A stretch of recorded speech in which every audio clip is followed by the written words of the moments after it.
Andy and the Lion, A Tale of Kindness Remembered, or The Power of Gratitude, by James Daugherty. It was a bright day, with just enough wind to float a flag.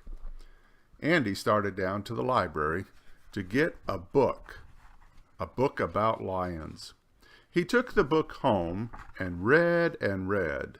Andy read all through supper, and he read all evening. And just before bedtime, his grandfather told him some tall stories about hunting lions in Africa. Every story ended with, "And then I gave him both barrels." That night, Andy dreamed all night long that he was in Africa hunting lions. When at last morning came, Andy woke up. The sun was looking in at the window, and Prince was tugging at the bedclothes. The lions had left, but Andy kept thinking about them. Andy thought lions on the back porch, and his father had to remind him to wash behind his ears. Andy was still thinking lions after breakfast when his mother gave his hair a final brush, and Andy started off to school. Part 2. Andy walked along, swinging his books and whistling a tune.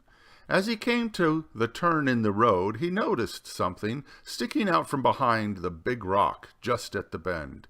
It looked very queer. So Andy and Prince crept up cautiously to investigate. It moved.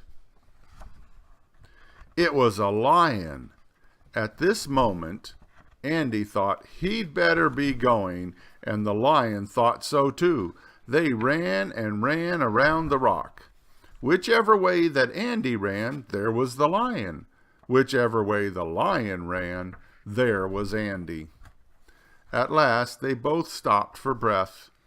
The lion held out his paw to show Andy what was the matter. It was a big thorn stuck in his paw. But Andy had an idea. He told the lion to just be patient, and they'd have that thorn out in no time. Fortunately, Andy always carried his pliers in the back pocket of his overalls. He took them out and got a tight grip. Then Andy braced one foot against the lion's paw and pulled with all his might until the thorn came out. The lion licked Andy's face to show how pleased he was. But it was time to part, so they waved goodbye. Andy went on to school, and the lion went off about the business of being a lion. Part 3. In the spring, the circus came to town. Of course, Andy went. He wanted to see the famous lion act. Right in the middle of the act, the biggest lion jumped out of the high steel cage and with a terrible roar dashed straight toward the people. They ran for their lives, and in the scramble, Andy found himself right in the lion's path. He thought his last moment had come, but then, who should it be but Andy's own lion? They recognized each other and danced for joy.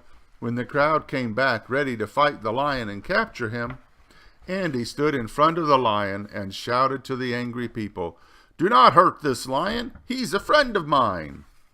Then, the next day, Andy led the lion and all the people in a grand parade down Main Street to the city hall. There, the mayor presented Andy with a medal for bravery, and the lion was very much pleased. And the next day, Andy took the book back to the library. The end.